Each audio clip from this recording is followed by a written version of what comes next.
Across CNY, it's the 315. Here's Brian Higgins. It's a very mysterious intro for our next guest.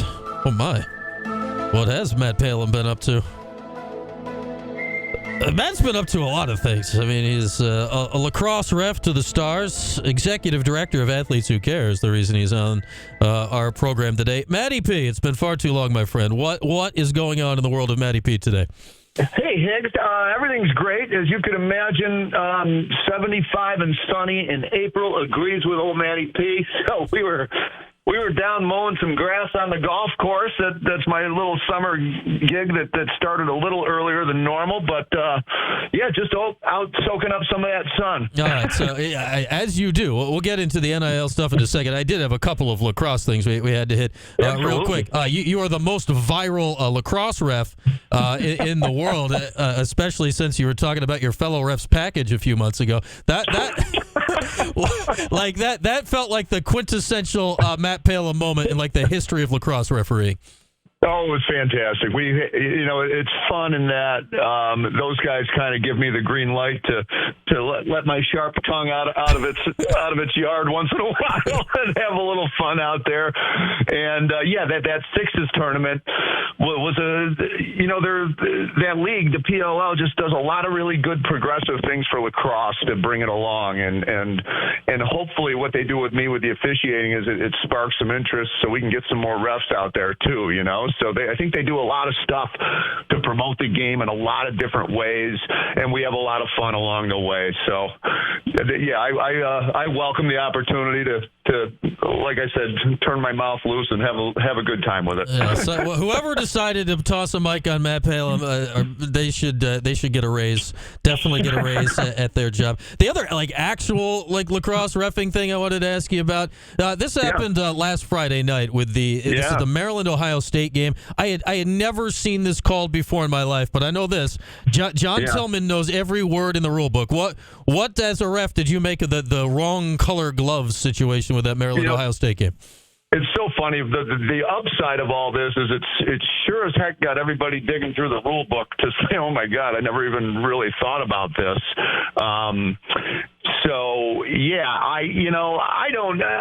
Coach Tillman's an old friend of mine, and we kind of been around the game about the same time. We played against each other, and he's been coaching, and I've been reffing for a million years.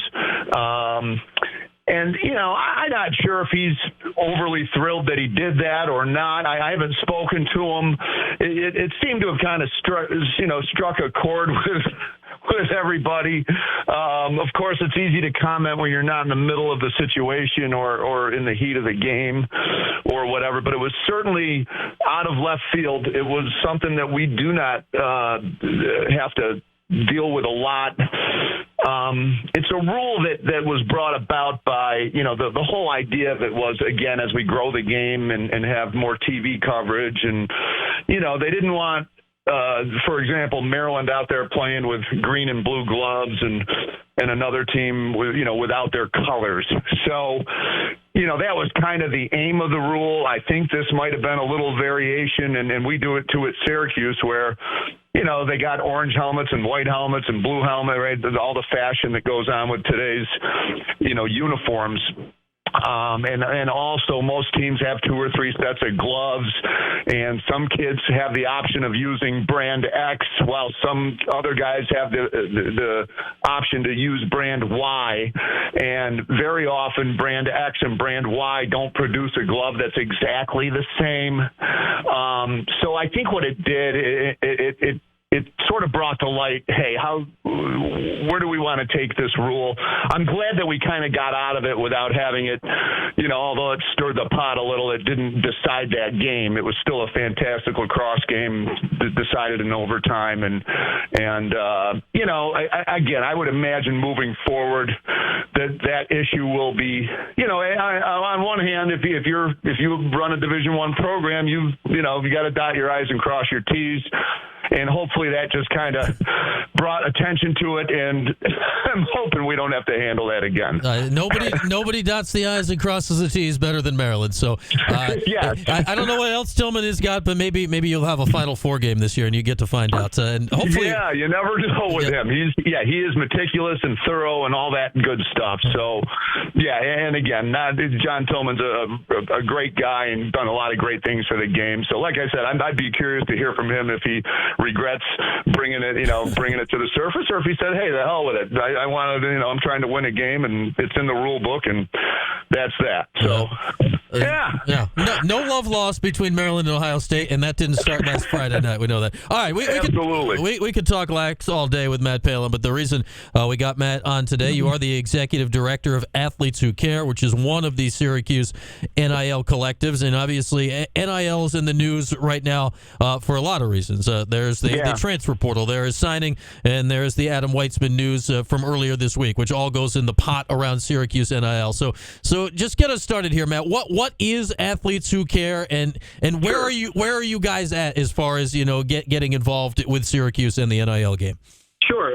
Athletes Who Care is it's a brainchild of Cliff Ensley. We all know Mr. Ensley from over the years and his generosity on campus, especially in athletics. His name is on our new indoor center that so many of our student athletes get great use out of, and that is really a lifesaver when you live in Syracuse, New York, for sports like lacrosse and football. And I'd imagine if you had a camera on that place, you'd get a lot more sports than that sneaking in there to do some workouts and get some good space. So first off, is Cliff has always been a guy, again, he's our last three-sport athlete in the mid-'60s. He's comes from like the Larry Zonka, Floyd Little era, where he played football, wrestled, and played lacrosse. I could not imagine in today's world trying to play three sports. Excuse me. And he has, again, always done things to support our student athletes. And he kind of saw this coming a little, he was, as usual, a little ahead of the curve. And last summer, he reached out to me, and I referee full time now, and I have a lot of free time during the day. And he wondered if I'd be interested in helping him kind of be the legs on the ground up here for Athletes Who Care. And basically what it is a 501c3 in progress, meaning all our paperwork's been filed and we've checked all the boxes and done our due diligence, and we're basically waiting to hear back from whoever approves those types of things to be officially stamped as a 501c3. And what that does for us and for potential donors is it makes, if you want to donate to this cause, and basically what we're doing is providing a vehicle for folks to donate funds to our organization, and also direct those funds exactly where you want them to go. So, and get a donation credit for it, right? So we're competing, obviously, with dollars. I wouldn't say competing, but other dollars at the university that go to bricks and mortar, as we used to call it in the business. My history in the fundraising arm of athletics at Syracuse, 12 years in the Orange Club, working for Scott Sidwell and my good buddy Chris Gedney and all that kind of stuff.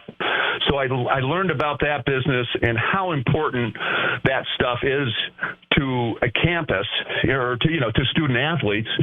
And then along about here comes this NIL stuff, and suddenly there's quite a dramatic shift in priorities for what different universities are doing to attract the best talent to come to them. And it comes as no surprise that the almighty dollar, speaks loudly, and, at a high level of competition, whether you like it or not, this is the landscape we're living in.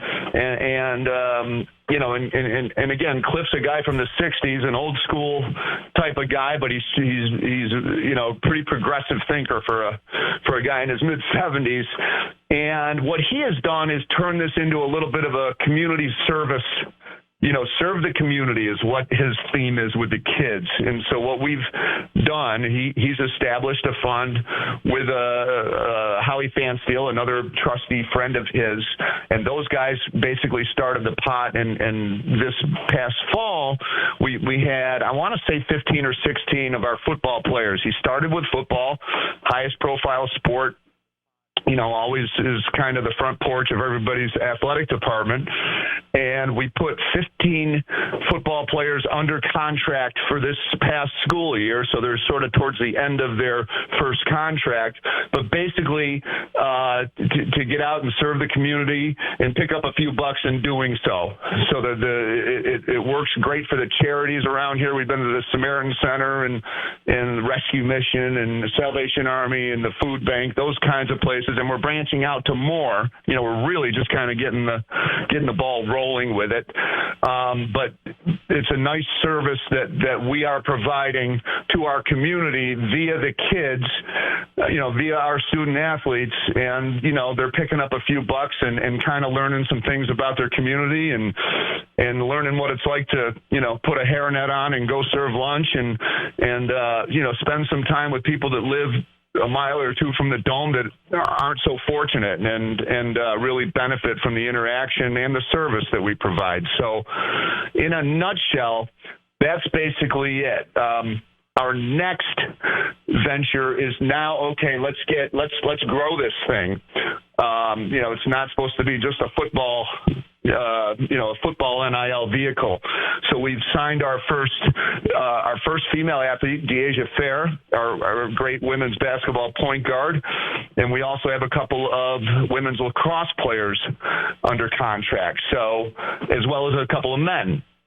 So again, we are trying to get our tentacles into every sport that we can to help them all. We just won a soccer national championship and don't think that, in that sport, people don't want, our good players that helped us win a title. So it's, again, it's going to be bigger than just football and basketball. Lacrosse kids are getting paid. Soccer kids are getting paid.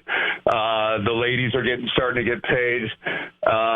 So anyways, we are providing a vehicle for others to jump in and support some of these other sports of your choice. And you can, the cool thing about our company is every dollar that is donated to us goes to the kids. So we're not taking anything for ourselves. Basically, I'm the only one who's getting paid at all in our organization to be, again, the legs on the ground up here. But all the dollars that we bring in go to the kids, and they go exactly where the most common scenario is having a donor maybe talk to the coach and saying, hey, I have $100,000 for your team. How would you like to do this? Are you dying to keep one kid and get this chunk of money to that kid, or do we want to spread it out among a bunch of kids and try to do it that way? So those are all the different roads that we're starting to go down, and we're having some fun with it. It's great to get to know these kids and to get them out in the community and to see what good kids they are. That's been my favorite part is working with these guys in the community and just seeing how good, they're just great kids. So I'll shut up for a minute and let you ask me some questions. Sorry about that. Matty, for those that have not met Matt, he knows how to put the words together. Matt Palumb is our guest. Let me ask you this, Matt. I mean, you said something important in there about, you said, it's competition, but it's not competition, that you used to work for the Orange Club. It's now called the Cuse Athletics Fund. There's other collectives, the 3 Run 5 Foundation. I don't want to say there's a finite pot of money, but most of these people are attempting to get money from the same general group of big-time donors, of which can be expanded at any time. How does that get, I don't know if organized is the right word in this day and age, but there's people that want to help out Syracuse, but now NIL makes it a different way that maybe needs to be emphasized. How does that all work together in this day and age? Yeah, that's a great point, and we are that's a great the finite number of dollars that are hanging around is an interesting concept. And my buddies, I have different buddies around town, like investment guys and other fundraisers, and we see each other out in the restaurant and say, yeah, we're all chasing the same 50 people around here trying to get money out of them. The one thing that kind of brings a little different twist in the NIL world is, again, I think donors over the years have always, been a little, some more weary than others. So, hey, where are my dollars going? When I write a check, is it going into the black hole, or is this really going to build the locker room, or whatever it is that we're talking about? So the one thing with the NIL thing is it has a little more specific target to it, where a donor might have a little better feel about saying, you know what, I am specifically donating to try to help keep these 3 or 4 kids on campus, or to specifically help this sport, but more specifically the actual kids that are playing versus bricks and mortar and whatever else we might be into. So but yeah, Brian, we are ultimately, do we have to spread cut the pie into smaller pieces, or can we build a little bigger pie? And we're hoping, because of the lure of the NIL thing and the fun part of the human interaction of it, meaning you're specifically helping, these 3 kids or these 5 kids or whatever that might be. We're hoping that kind of makes the pie a little bigger, because that other part, that I used to work on, that's also very important too. Mm-hmm. So, the tricky job is being the athletic director right now, right? Where do you, that's a lot on his plate to try to figure out, like, trying to, keep everything balanced and make sure these kids have everything they need to be successful. And if you build all these facilities but don't have any NIL stuff going on, you're going to have these beautiful facilities without a lot of great teams filling them up. So, it is definitely a slippery landscape that everyone's kind of learning on the fly. Like you said, there's a new article every day about the girls in Miami and all kinds of different, this deal fell through, this kid was promised this. Mm-hmm.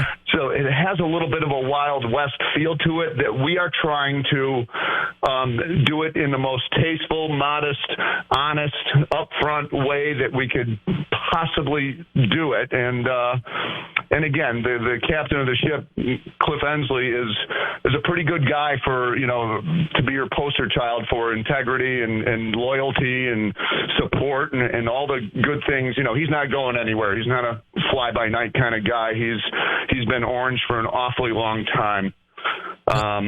So, yeah. Yeah, well, that's why his name's on that building in large letters. The check he wrote to help build it, too, also helped. But Matt Palumb is with us. He's the executive director of Athletes Who Care, among many, many other things that Matt is. Here's the real brass tacks, though, Matty. Like, where is Syracuse in NIL right now versus where it needs to be? Like, you hear numbers out there. Who knows how true any of this is? But, going back to football, like Deuce Chestnut and Jahad Carter were big names back then. And if you're to believe the numbers you hear, they're getting well into 6 figures from LSU and Ohio State, where they landed.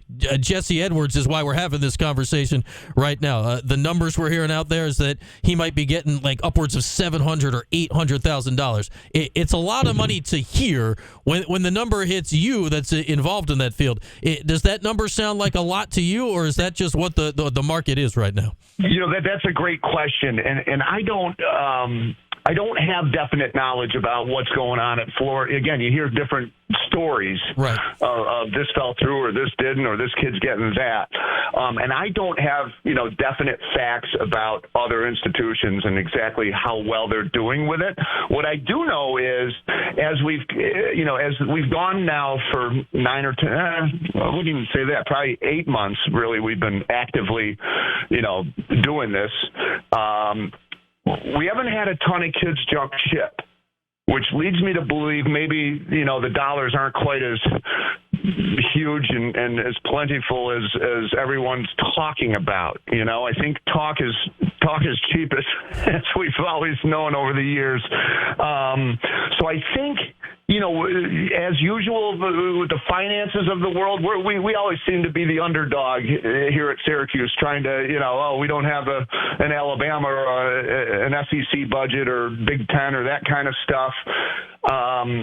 Trying to compete with the other institutions in the ACC is a tall order, and sometimes we do it better at times than we do at other times. But again, I guess the proof in the pudding is everybody leaving, and I'm not hearing that. I'm not feeling that around here. So I hope that we are taking a good bite out of the apple and getting the thing started. And here's the big thing: we are not against the other NIL entities that want to be involved. We say the more the merrier. Again, we're a pure non-for-profit. We want to provide a vehicle that's a 501c3, and that also, most importantly, that people feel good about what their dollars are doing. This is not us walking up to kids and stuffing a check for $20,000 in their pocket for no reason.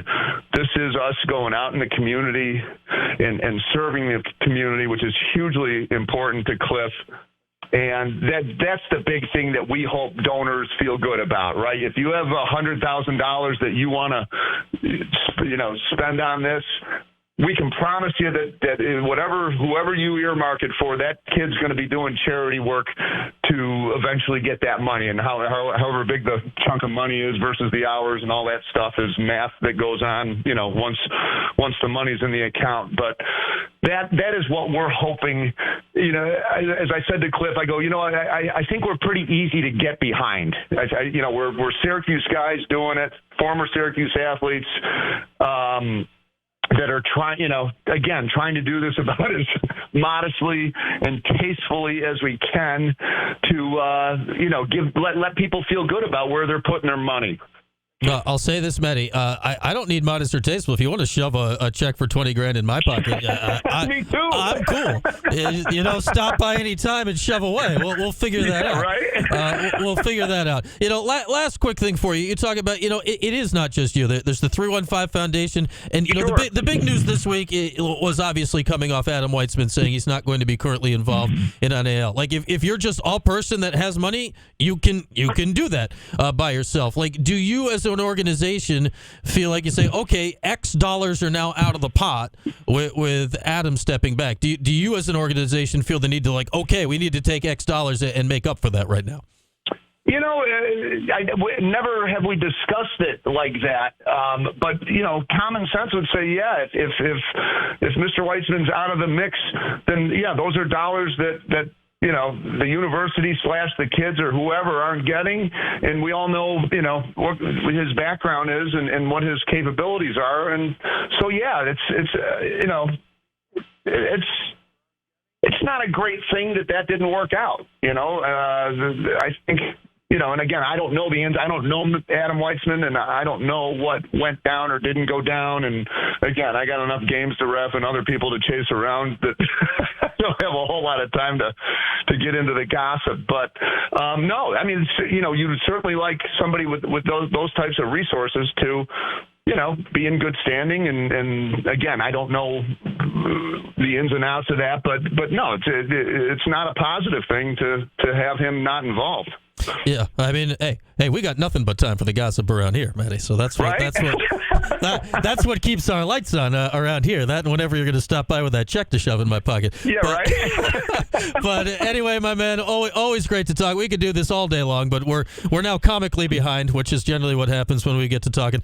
But great to talk, great to hit a lax, and good luck with it. So, hey, for people that want the best for Syracuse sports, you wish the best for Matt and the collectives and everything, and the NIL for the players and all that stuff going forward. So best of luck, and I'm sure we'll talk again soon. Okay, my friend? Thanks for having me on, Brian. Good to hear your voice, my friend. That is Matt Palumb, referee to the Stars as well. He'll be running around on some field somewhere over the course of this weekend. That conversation was both informative and for too long.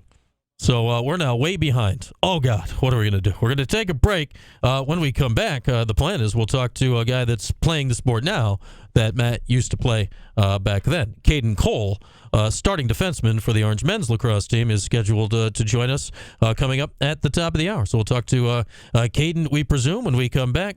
We're back after this on this hour, brought to you by William Mattar. Hurt in the car, call William Mattar at 444-4444. More to come after this. It's QSportsTalk.com and ESPN Radio.